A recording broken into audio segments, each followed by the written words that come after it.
탄핵 반대 집회를 주도했던 태극기와 십자가의 동맹을 보면서 자괴감을 느끼는 기독교인들에게 기독교는 민주주의를 싫어하는지 아예 관심이 없는지 아니면 기독교도 민주주의를 지지하는지 답답하고 궁금한 시민들에게 호모 요쿠스의 저자 이병주 변호사가 시원한 질문과 명쾌한 답변을 제시합니다.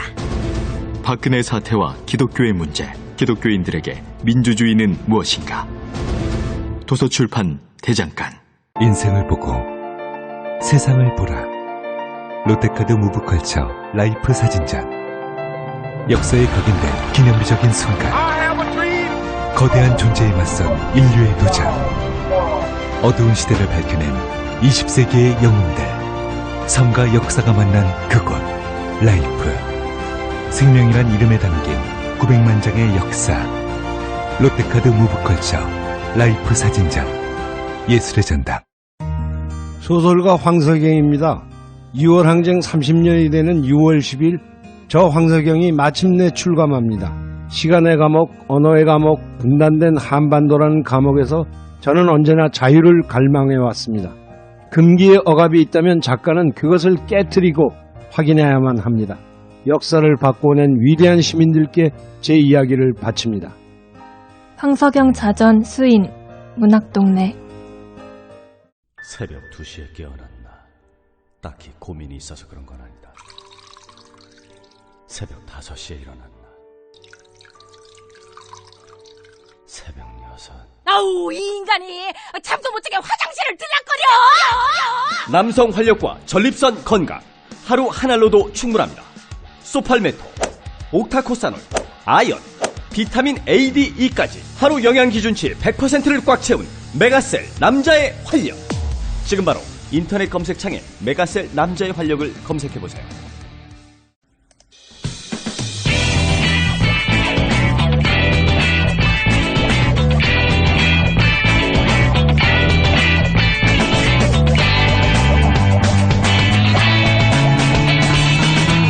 김어준의 뉴스공장. 네, 2부에 이어서 지각하신 김진 박사님 모시고 지각 때문에 10분 더 한미 정상회담 성과를 우리 언론이 다루지 않는 방향에서 좀 짚어보려고 합니다. 2부에서는 미국의 김동성 이사님과 여야를 포함한 상하원, 미상하원 의원들을 2시간 만난 것이 굉장히 큰 의미가 있었다라고 이야기했는데 그 상황 자체가 좀 이례적이긴 합니까?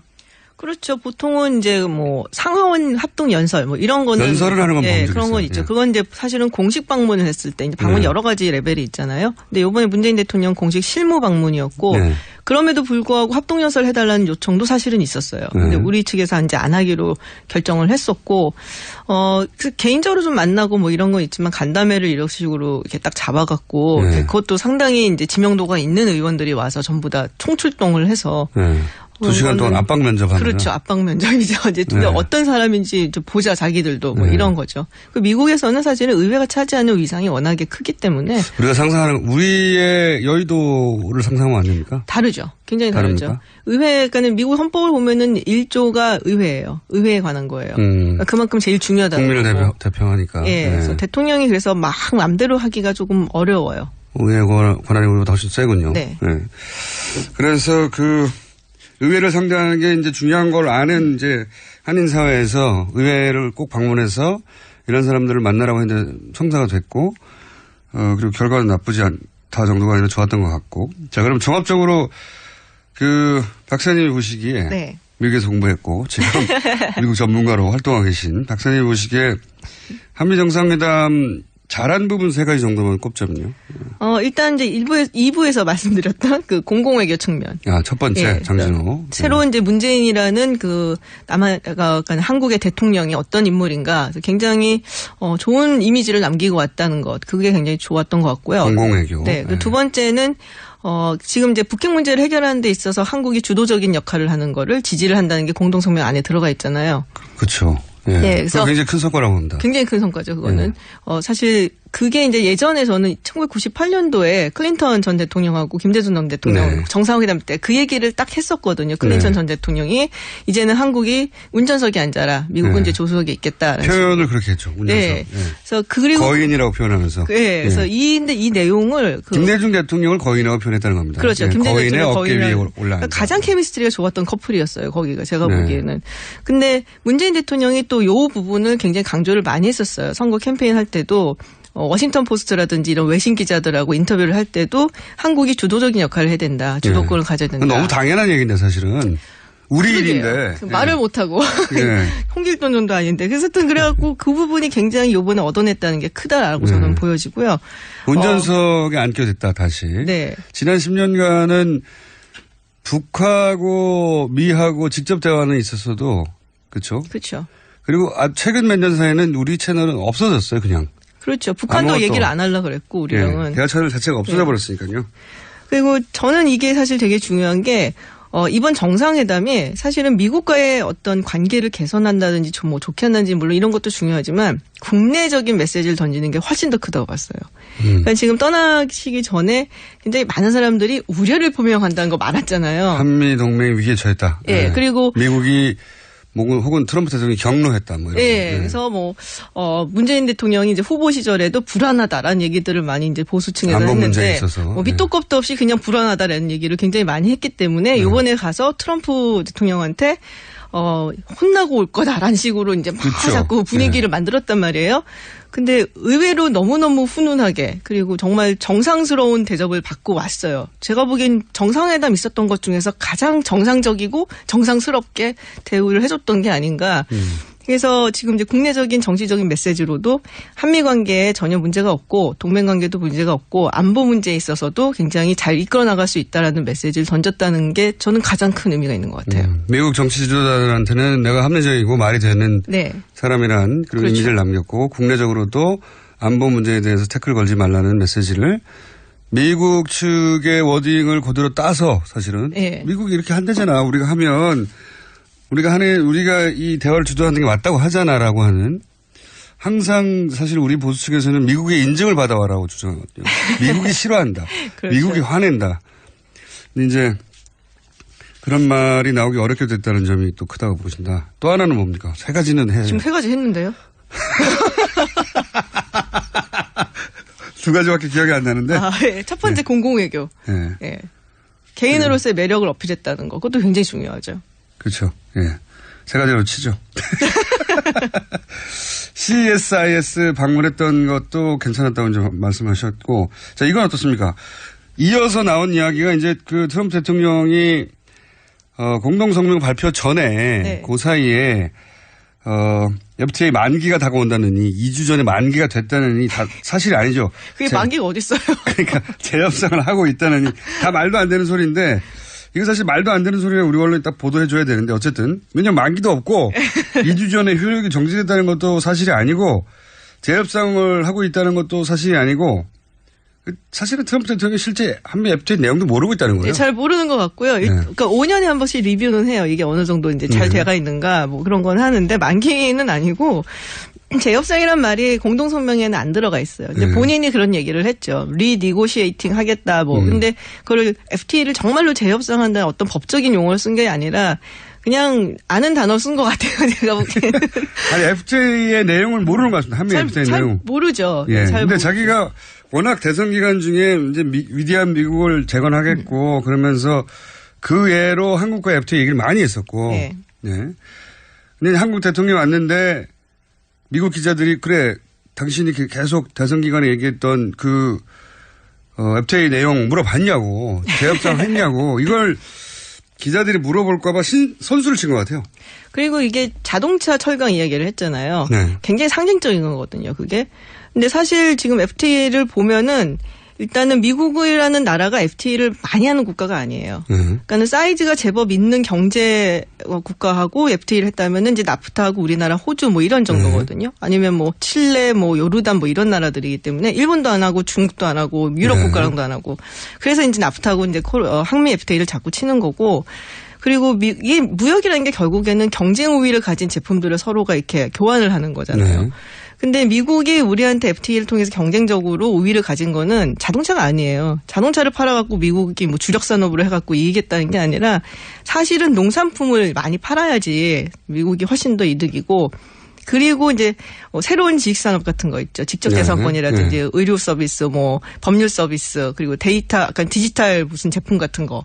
그런 거에 주력을 해서 이제 이 부분을 더 개방을 하라고 압박이 들어온다면 정말로 FTA를 좀 다시 한번 재협상을 하려는 의지가 있겠구나라는 생각을 할 수가 있는데 자동차, 철강 이거는 더 뭐 이렇게 할 그런 게 없는 분야거든. 거의 관세도 없고 그리고 뭐 한국이 굉장히 뭐 이득을 좀 보고 있는 해요. 그렇지만 그 이득을 보는 상승률이 좀 더뎌요. 미국보다는. 하지만 뭐 글쎄요. 뭐 자동차 이렇게 주력을 해서 얘기한다. 이거는 굉장히 다분히 그 정치적인 의도가 조금 있는 거다. 실제 내용이 아니라 한미 FTA라고 하는 상징. 그렇죠. 에다가 자동차라고는 미국의 한때 주력 사업이었던 상징. 네. 그런 상징을 들면서 경제적으로 우리가 이득을 취하기 위해서 내가 노력하고 있다. 트럼프. 네. 그런 정도의 메시지인 것 같아요. 러스트벨트 유권자들한테 네. 상징으로 메시지를 던지는 거죠. 네. 소위 이제 한때 잘 나갔다가 이제는 먼지만 휘날리는 동네들. 그러니까 네. 뭐 더 이상 관세 측면에서 막 뭘 할 거는 크게는 없어 보이고 아마 비관세 장벽으로 이제 개정이 좀 들어가지 않을까 뭐 그런 생각을 조금 해봅니다. 알겠습니다. 한미 FTA 문제 재협상 이게 또 재협상이 실제로 재협상 테이블에 앉게 된다 하더라도 굉장히 오랜 시간이 걸리고. 이게 이제 재협상을 하려면은 그 의회에다 일단 협상을 하겠다 협상안을 던져줘야 돼요. 네. 그래서 90일 동안 의회가 그걸 이제 리뷰를 하고 이제 협상권을 줍니다. 그러면서 이제 다 따지는 거예요. 이건 어떻게 할 거냐, 요거는 할 거냐 말 거냐 이런 식으로. 그 다음에 이제 들어가게 되고 지금 나프타 그 과정에 있거든요. 의회 과정에. 그 다음에 이제 재협상 그 지난한 협상 과정을 거쳐야 되고 가지고 오면 또 의회에서 비준을 해줘야 돼요. 그래서 트럼프 임기 4년 뭐 재선이 안 된다 혹은 그거를 이제 만약에 해놓으면은 4년 내에 할 수 있을까? 저는 그렇게 보지 않아요. 그래서 우리한테 당장 닥친 뭐랄까 눈앞에 있는 어려움이나 위기가 아니다. FTA 문제 같은 경우는 네. 그렇죠. 지난한 과정이 있기 때문에 의지가 있다 하더라도 호들갑을 떨 일은 전혀 아닌 것 같고 이제 짚어보고 싶은 것은 이걸로 마지막 질문을 대신할게요. 개인적으로 가장 찝찝했던 거는 이 한미일 동맹이라는 저도요. 그러시구나. 네. 네, 저를 전문가로 쳐주십시오. 한미일 동맹이라는 문구예요. 사실은 물론 뭐 트럼프가 요구했겠죠. 한미일 동맹이라는 워딩을. 근데 지금까지는 이제 일본, 미국의 동맹의 하위 동맹 개념이란 말이죠. 그렇죠. 우리가. 그렇다고 생각하면 이건 아베가 원했던 박근혜 전 대통령 그렇죠. 시절에 네. 그런 삼각 동맹인데 이게 이제 일본 우익이 오랫동안 원했던 이제 한반도 재진출 네. 이런 것도 포함하고 있고 그러니까 한반도 유사시 뭐 전쟁이 났을 때 일본이 남한의 동의 없이 한국의 동의 없이 북한 영토에서 작전을 상륙할 수 그렇죠. 있다. 이런 네. 내용을 담고 있는 우리로서 굉장히 어떤 식으로든 바로 잡거나 혹은 한국의 이해를 일본의 이해와 대등하게 거기 반영하거나 해야 되는 과제가 있는 부분이잖아요. 한미일 동맹. 그렇죠. 뭐 제가 할 얘기를 다 하셔갖고 지금 근데 좀 찝찝했어요. 그 부분이. 그러니까 전체적으로 봤을 때 나쁘지 않은데 그런 부분이 조금 찝찝했고 뭐 북핵 문제 해결에 주도권을 갖는다 해도 어쨌든 강론 부분에서 여전히 틀린 건 사실이니까 그 부분도 어떻게 풀어나갈지는 아직 과제고 그래서 뭐 아마 G20 때 이제 한미일 정상회담 뭐 있을 거라고 얘기들을 하더라고요. 또 한중 정상회담도 있을 거라고 그러고 그때 나오는 거를 좀 봐야지 되지 않을까 싶어요. 좀 찝찝해요.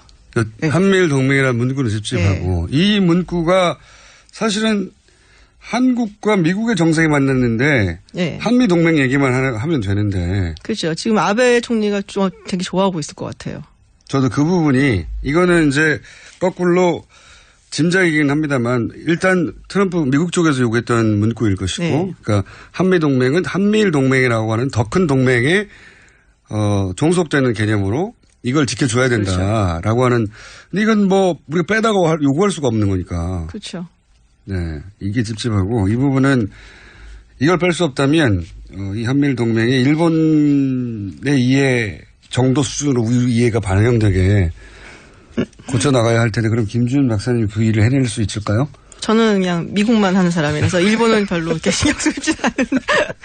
이거 찝찝했다. 요 얘기는 한 번 더 하죠. 네. 오늘은 시간이 여기까지밖에 없어서 지각하셔서 10분 동안 김지은 박사님이었습니다. 감사합니다. 감사합니다.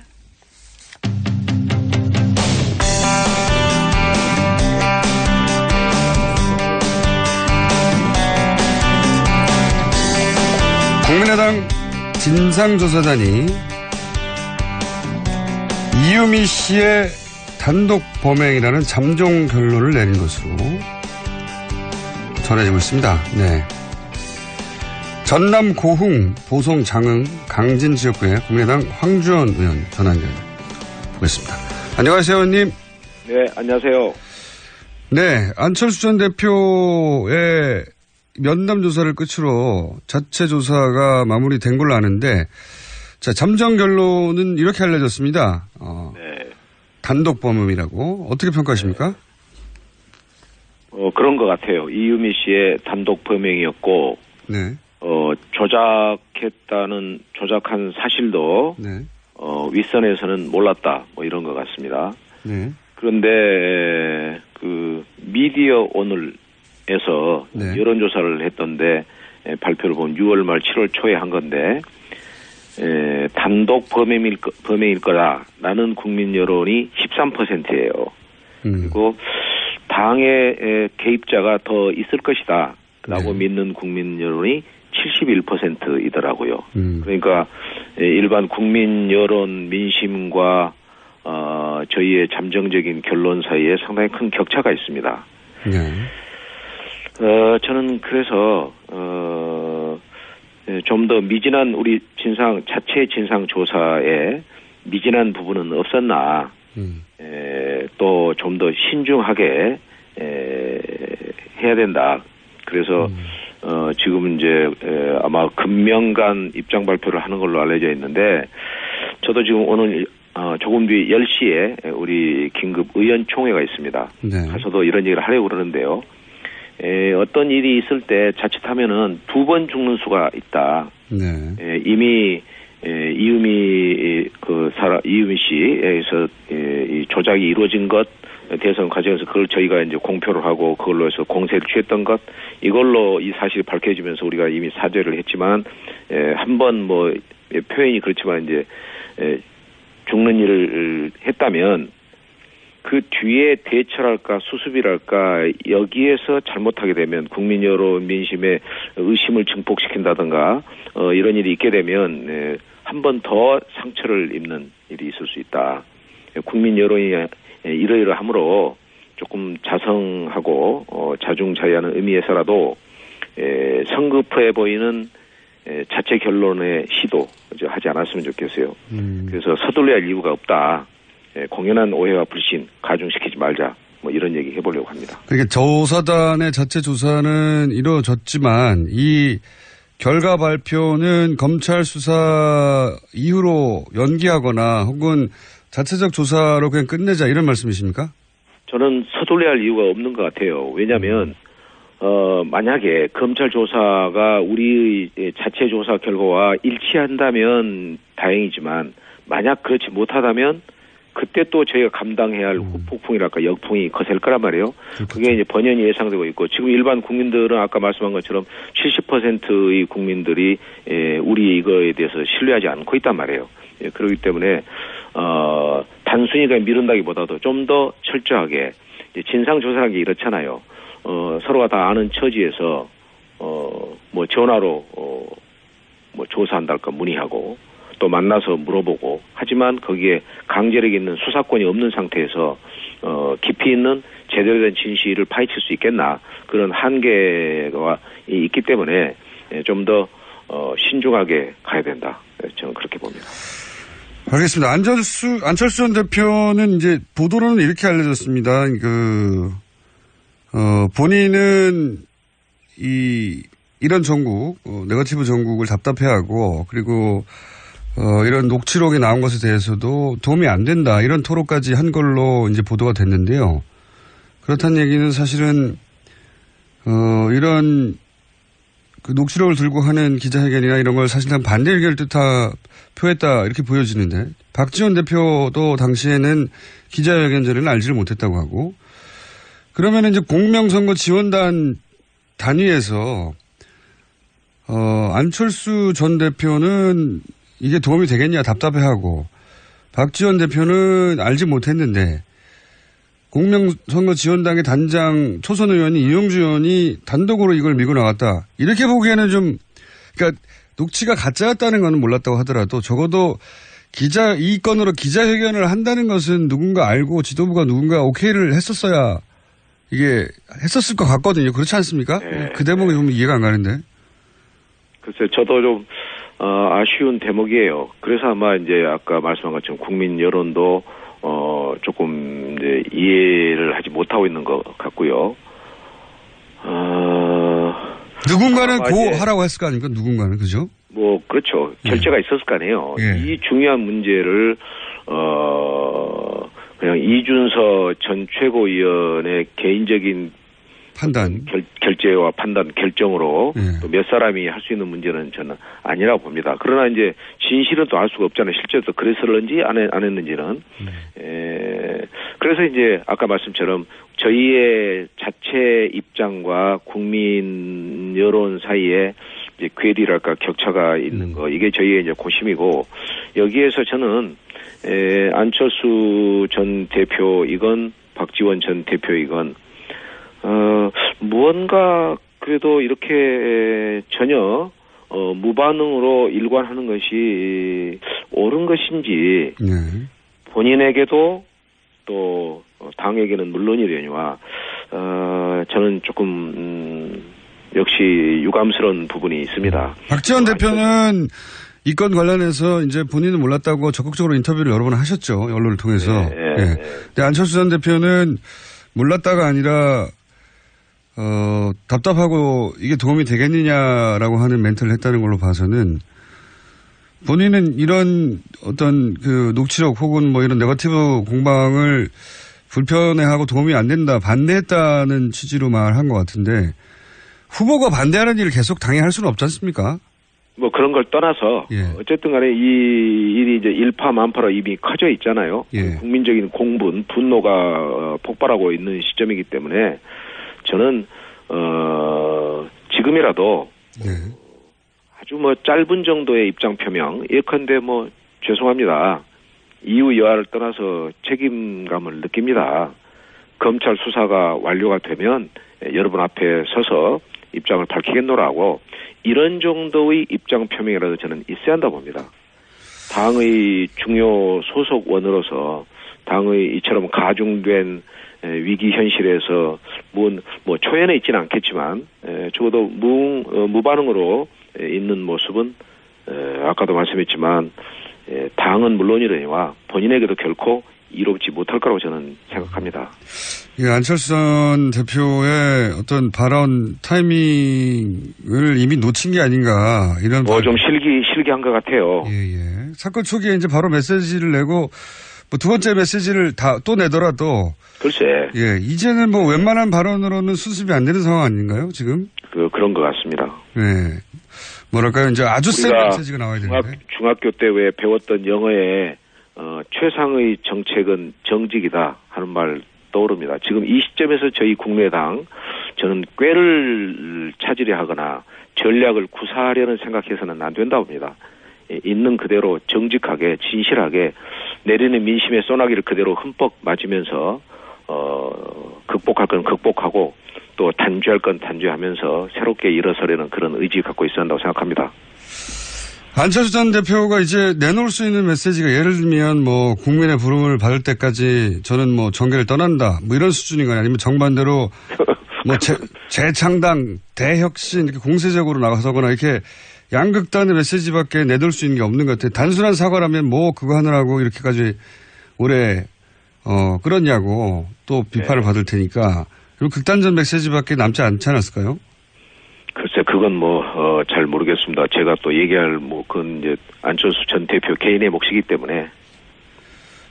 알겠습니다. 이건 어떻습니까? 지금 그렇지 않아도 뭐 정권 초기라서 더욱 그렇겠지만 호남에서 현 문재인 정부에 대한 지지율이 높고 그리고 반면에 국민의당 지지율이 좋지 않았는데 이 파문으로 이제 더욱 나빠지고 있습니다.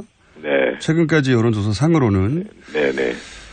일단 호남 민심, 직접 접하는 호남 민심은 어떻습니까? 뭐 말씀하신 대로 사납죠. 어떻게 이 상황에서 여론이 좋을 수가 있겠습니까? 뭐 호남 민심만이겠습니까? 지금 여론조사에 객관적인 여론조사에 전국 여론조사에서 저희 정당 지지율이 5%로 4개 원내 교섭단체 가운데서 최하위고 또 비교섭단체인 정의당한테도 밀리는 그런 상태이기 때문에 뭐 전국적 여론 호남 민심 포함해서 아주 좋지 않습니다. 그런데 말이죠. 이 국민의당이 최근에 물론 야당이니까 야당으로서 할 일이 있어서 그런 점도 있지만 예를 들어서 한미 정상회담 관련해서는 적당한 칭찬을 해줄 수도 있는 타이밍인데 문재인 정부는 자화자찬하지 말라고 이렇게 지나치게 냉정한 평가를 한단 말이죠. 이게 전략적인 선택인 것 같기도 한데. 그게 말이에요. 네. 전 그 내용을 이제 깊이 들여다보진 않았는데 아마 다른 야당, 바른정당이나 자유한국당보다 조금 더 차가운 논평인 걸로 이렇게 나왔잖아요. 네, 그렇죠. 그 전문을 읽어봤는데 그 뒷부분에 가서는 이제 긍정적 평가가 있는데 앞에다가 이번 한미 정상회담을 속빈 강정 이런 표현을 썼었잖아요. 그렇습니다. 조금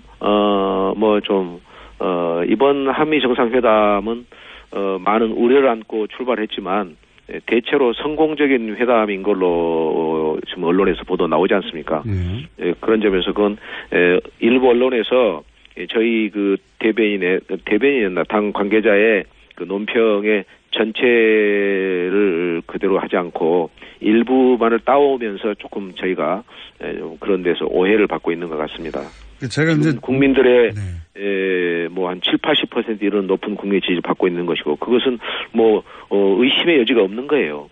잘하고 있는 거죠. 근데 제 말은 뭐냐면은 이제 물론 뭐 논평을 하다 보면 잘한 점도 얘기하고 또 반면에 부족한 점도 얘기하게 마련이긴 한데 그래서 국민의당이 이제 최근에 일관되게 문재인 정부를 이렇게 뭐랄까요 공격적으로 또 부정적으로 대하는 전략 이 전략이 과연 국민의당에 도움이 되는가 내부적으로는 지금 지도부의 전략이 이게 맞는 방향이냐 국민의당에 도움이 되는 방향이냐 이런 의구심은 내부적으로 없습니까? 저희 내부적으로는 이제 시시비비 옳은 것은 옳고 그런 것은 그렇다 그런 확실한 태도를 가지고 임하자 그래서 이낙연 총리 때 저희가 선도적으로 지지 찬성을 했었지 않습니까?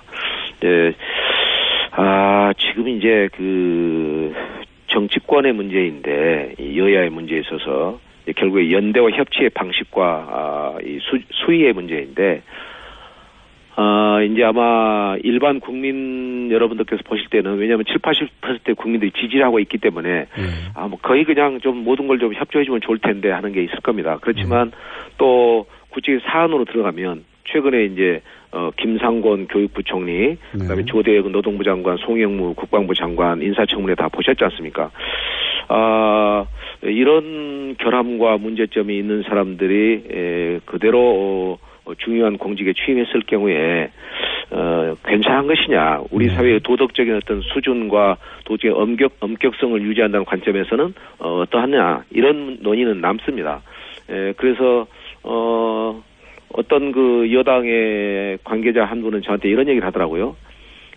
좀 아쉬움이 남다. 자기도 세 사람 중에서 두 사람은 좀 이제 아웃을 임명을 강행하지 말고 한 명만 임명을 하면서 사전에 야당과 대화를 했으면 좋겠는데 지금 아마 청와대의 의지는 그게 아닐 것 같다. 그래서 자기도 좀 답답하다. 이런 속내를 전하는 것을 들었습니다. 어쨌든 그런 대목 하나하나에 있어서는 조금 저희가 좀 유연해야 할 필요가 있는 것을 느낍니다. 그렇지만 연대와 협치가 잘 가서 5년 동안 우리 문재인 정부가 순항을 하려면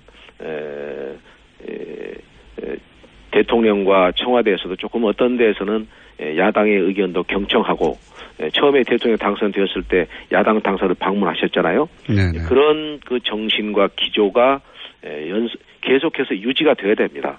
그런 것을 저희는 또 그럴 필요를 느끼고 있고 그런 방향으로 잘 가야 할 것 같습니다. 예. 개별 사안의 뭐 구체적 문제에 대해서 야당이 지적하는 건 뭐 너무 당연한데요. 이제 제가 여쭙고 싶었던 것은 전체적으로 국민의당이 지금 거의 대부분의 사안에 반대한다는 이미지, 그런 전략처럼 보여서 그것이 네. 당 내부적으로 이렇게만 가서는 안 된다는 분위기가 있느냐 제가 여쭤보는 건데.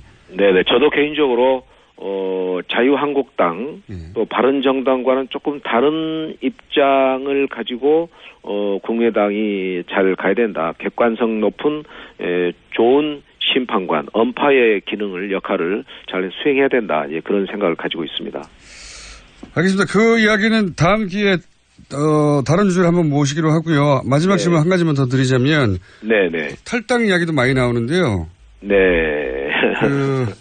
국회의원 단위에서는 쉽게 움직일 수 없겠지만, 네. 지방선거가 있기 때문에 지역 의원들은 그렇죠? 네. 지방의원 혹은 지자체를 선거를 준비하시는 분들은 좀 동요가 실제로 있죠. 있죠. 지금 분위기가 그렇게 썩 좋질 않습니다. 예, 그러나 이제 제 개인적으로는 이제 그런 일은 전혀 없을 거고요. 이제 주민들 만나 뵈면은 제 개인에 대해서도 지금 떠나는 게 좋겠다는 주민들 상당히 있으십니다.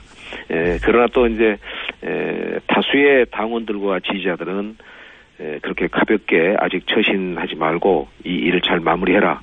그리고 새 출발해야 된다. 그래야 당도 당신도 살아남아야 한다. 이런 말씀들도 하십니다.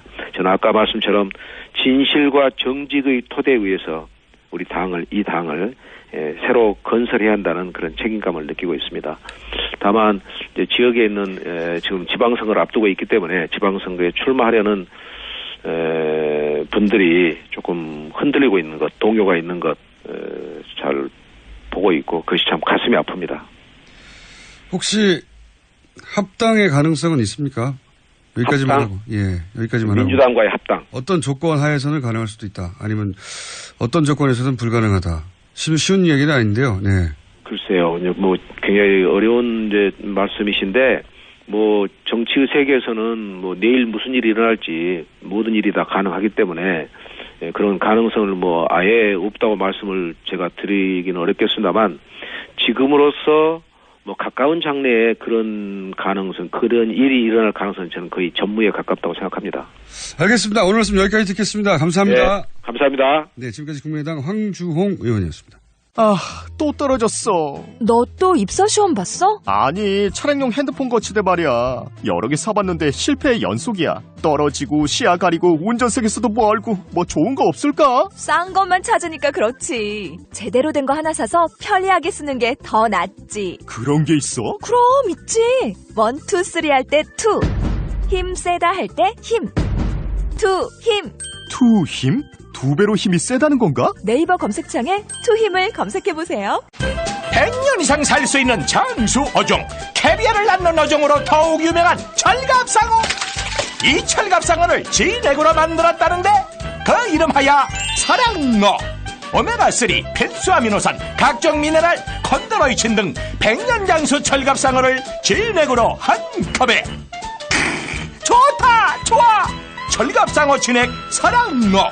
스테미너가 콸콸콸. 검색창에 사랑어. 오빠, 우리 어디 가는 거야? 정수 가지. 와, 우리 말 타러 가는 거야? 그렇게 좋아? 고민하지 말고 장수로 오세요. 온 가족이 즐기는 승마 체험과 국내 최대 규모의 말역사 체험관 등 장수에는 정말 볼 것, 누릴 것들이 넘쳐난답니다. 말의 심장 소리를 직접 느껴보는 장수에서의 하룬 여행. 장수는 항상 가까이 있습니다. 주말 여행은 장수로. 승마 체험 예약은 063-350-5486.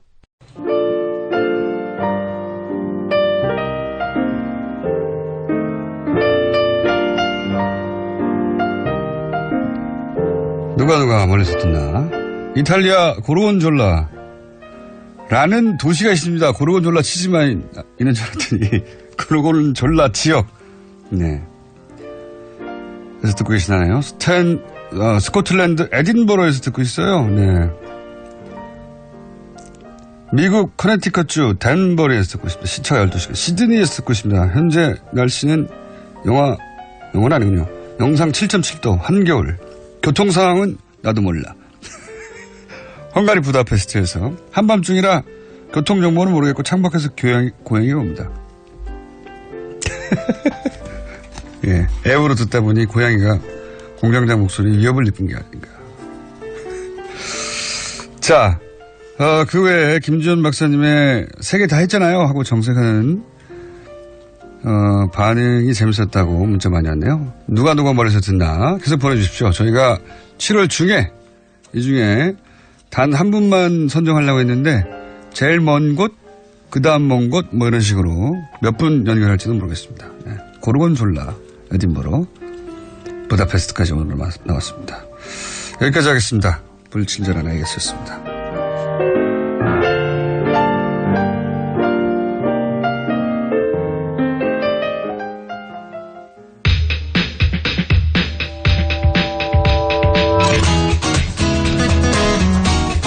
자, 르몽드 디플로마티크 이제는 하지 말고 인문결 하나만 소개하는 걸로. 네, 임상훈 인문결 소장님 나오셨습니다. 안녕하십니까? 네, 안녕하십니까? 네, 오늘은 어느 나라입니까?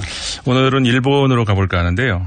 일본 주로 네. 서구를 커버하시다가 일본까지 커버하시는 걸로. 원래 외신 하려면은 국제뉴스 하려면 다 해야죠. 일본이 어제 선거가 있었잖아요. 그렇습니다. 예. 도의원 선거가 있었는데. 외신에 관심이 많으신 분들은 뉴스를 뒤지다 보면 거의 매달 어느 나라에서는 선거가 있어요. 그렇죠. 뭐 선거 피해 다니기는 네. 어렵죠. 주요 국가들에. 근데 네. 이제 중국은 뭐 선거라고 그렇겠지만 지명을 하니까 후기자들을. 네. 그렇군요. 지명도 올해군요. 예, 그 중국 뉴스도 한번 다뤄보겠습니다. 나중에.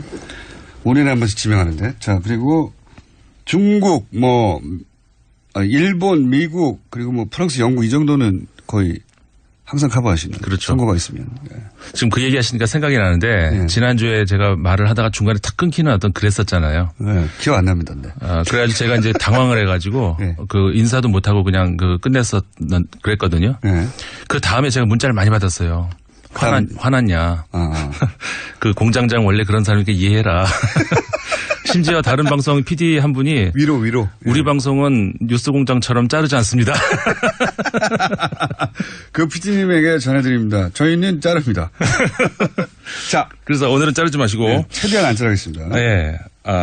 그래서 이제 어제 그 도의원 선거가 있었는데, 네. 그 집권 여당이죠. 자민당이 거의, 그러니까 자민당 역사 이래 최대의 참패를 당했다. 이렇게 평가가 나올 정도로, 지금 그 선거에 실패를 했습니다. 그렇군요. 원래 의석이 도쿄 의회의 자민당이 57석이었거든요. 네.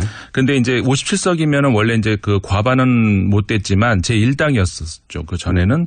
근데 이번에 사전에 여론조사를 봤을 때, 과반은 물론 안 되고 아마 지금 의석보다 뺏길 것이다 하는 정도로 알고 있었죠. 그러니까는 몇 석을 더 뺏기느냐, 그거에 따라서 선전 여부가 이제 어떤, 평가가 될 수 있는 그런 거 있는데, 이번에는 그 평가를 할 수도 없을 정도로 아까 말씀드린 것처럼 57석에서 23석. 그러니까는 과반은 물론이고 일당도 뺏긴 거죠. 일당도 뺏기고 그리고 원래 의석의 절반 이하로. 네. 그렇죠. 그러니까는 고이케 유리코라고 하는 지금 현재 도쿄도 도지사죠. 작년 선거에서 작년에도 마찬가지입니다. 자민당 후보를 누르고 도지사로 선출이 됐는데 도민 포스트회라고 하는 정당이라고 보기에는 좀 어려운 그런 어떤 지금은 탈당을 했습니다만 어쨌든 간에 당을 계속 자민당 소속으로 하면서 이제 선거에 나와가지고 자민당 후보를 이긴 사람인데, 그러니까 무소속으로 물론 이제 이긴 사람인데 그 당시 6석이었거든요. 이번에 49석으로 늘어났습니다. 그러니까 엄청난 세력으로 성장을 한 거죠.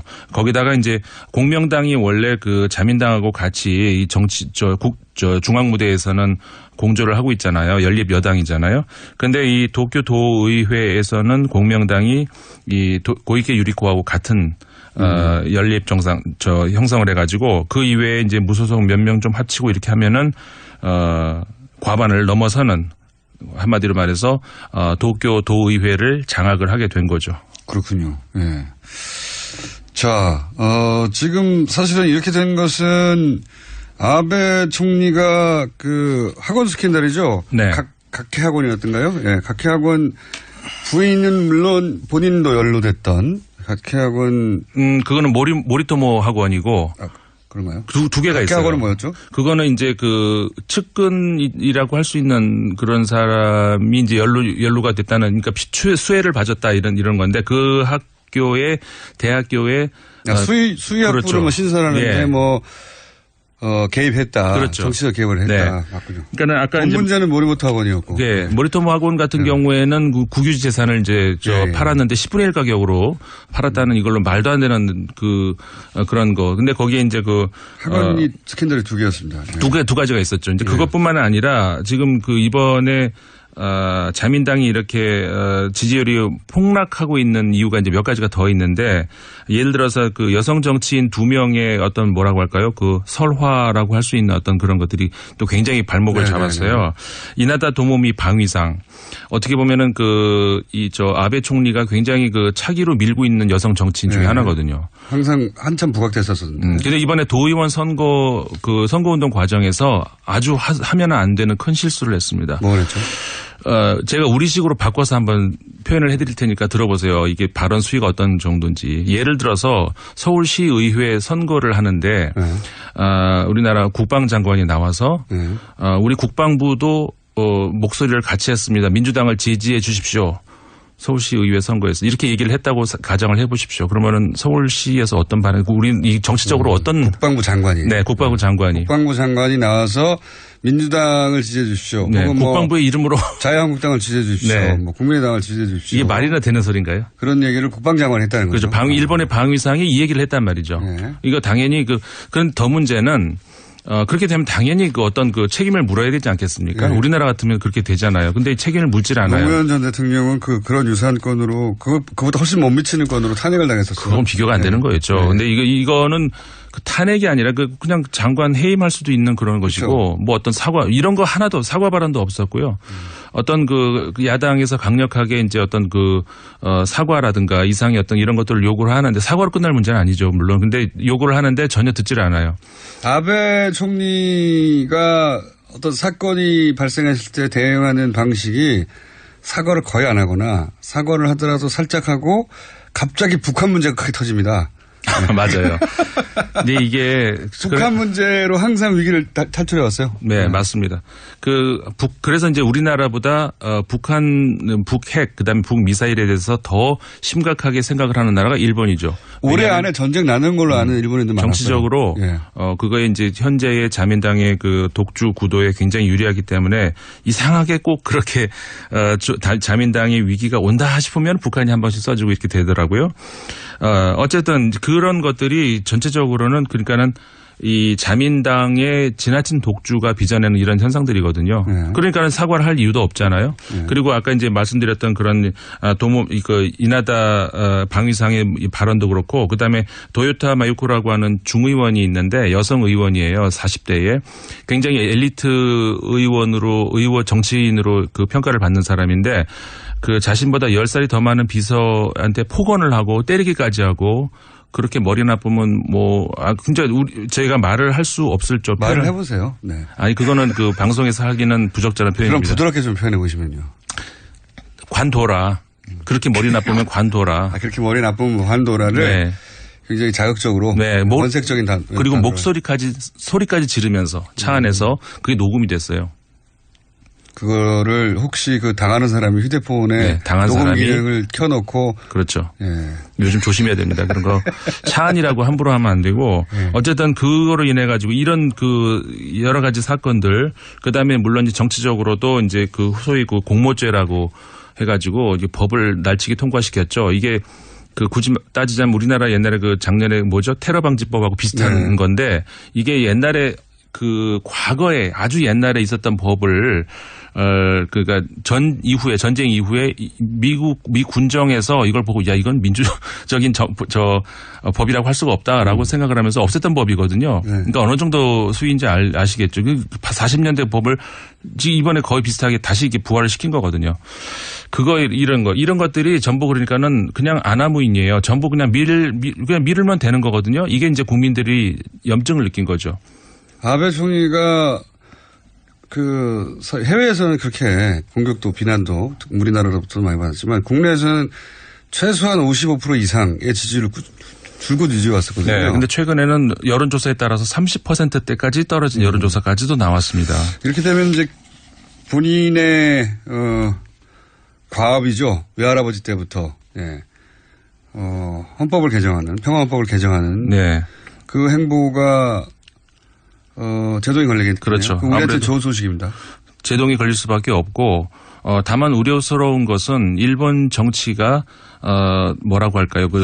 어느 한 정권이 불리해지게 될 때, 그러니까 정책적으로 어떤 그 실수를 했다던가 아니면 부패를 했다던가 이럴 때 다른 정권으로 넘어가는 것이 아니라 자기 당 내에서 파벌끼리 왔다 갔다 한다는 거거든요. 하긴 그래요. 맨날 똑같은. 그렇기 때문에 그러니까 상황이죠. 극우 성향은 계속 커질 수밖에 없어요. 왜냐하면 이 우익 성향이 정권을 뺏긴다는 걸 생각을 못하기 때문에 당연히 점점 지금 그 이번에 고이케 유리코 이번에 도지사 같은 경우도 마찬가지입니다. 그 성향으로 따지면은 아베 총리 뭐 못지않아요. 뭐 우리나라 도쿄에 있는 한국 학교 짓겠다는 그 부지 이것도 이제 무효화시킨다던가 위안부 이 문제에 있어서도 역시 강경 발언을 한다던가 못지않거든요. 1분 남았는데 차기 그래서 얘기가 나옵니까 일본에서? 그래서 이제 차기 주자로 떠오르긴 해요. 이 고이케 유리코가 떠오르긴 하는데 그거는 더 두고 봐야 되는 것이 방금 말씀드렸던 것처럼 일본에서는 그 파벌 정치가 굉장히 크기 때문에 얼만큼 자신의 파벌을 만들 수 있을지 혹은 다른 파벌을 끌어들일 수 있을지에 따라서 정해지는 문제고 왜냐하면은 아베 총리 같은 경우에도 마찬가지거든요. 총리가 된 과정이 그래요. 뭐라고 할까요? 정당 투표에서는 졌거든요. 근데 이제 국회의원 선거에서 이겼기 때문에 이제 자당 그래서 총리가 된 거거든요. 총재가 된 거거든요. 그렇기 때문에 결국은 이 양반도 파벌이 결정할 것이다. 파벌이 결정할 수밖에 저는 없다. 아베 총리의 동생 주목하고 있습니다. 외무부 부대신이라고 외무부의 외무성의 2인자 기시 노부스케 외가 입적된 사람이죠. 오늘은 여기까지 해드리겠습니다. 인문경연구소의 임상훈 위원이었습니다. 감사합니다. 네, 감사합니다. 김원준이었습니다. 안녕.